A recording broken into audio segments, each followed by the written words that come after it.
Raya dengan anak syarikat baru. Ya kan, anak apa, anak tekak dia lah. Alhamdulillah, ia satu perniagaan yang memang dinanti-nantikan dah lama. Sambutan ini sangat-sangat menggalakkan. Alhamdulillah, kali ini ramai wanita berhari raya dengan memakai makeup produk Simplicity. Terima kasih banyak-banyak kepada mereka yang menyokong. Dah banyak produk yang laku, banyaklah dia raya staff. Kita baru nak start perniagaan, belum dapat untung lagi. Pusingan modal baru je dalam 6 bulan, 7 bulan. Kita sangat-sangat baru, nak banyakkan lagi produk. Harap akan mendapat sambutan yang baik. Ada dengar cerita-cerita di luar sana semua yang boleh dipercayai. Katanya tahun ni adalah tahun Datuk Siti sign check paling banyak.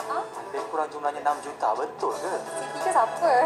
Sinarsa Production adalah bisnes muzik. Diri Siti ni sebagai produk. Bagi Simplicity pula berbeza. Siti menghasilkan produk. Belum modal yang besar, promosi yang besar. Segala-galanya adalah untuk membina branding Simplicity. Mungkin 2-3 tahun lagi baru Siti boleh kumpul keuntungan. Betul ke sampai 6 juta dah keluar duit tu untuk sign check dalam masa beberapa bulan je? Adalah, bukan Siti. Saya tak tahu. Tu kena tanya.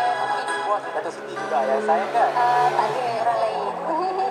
Tak adalah, jangan nanti income tax cari kita orang. Kesian kita orang. Nak lari income tax ke? Tak, bukan lari. Dalam perniagaan kita diberi peluang, kemudahan daripada bank. Kita akan menggunakan peluang yang ada. Bukannya untuk kita bermegah-megah. Ini adalah modal yang besar, perlu keluar wang yang banyak ke baru bermula. Doakan Siti, perniagaan Simplicity ni turut membantu peminat-peminat Siti. Mereka ingin menjadi usahawan. Nantikan produk terbaru. Sempena Cawan ni kita ada Gold Edition. Memang cantik. Harap anda semua juga berjaya dalam apa saja anda lakukan selama Hari Raya Aidilfitri. Maaf Zahir dan Batin. Memang betul kami dah berakhir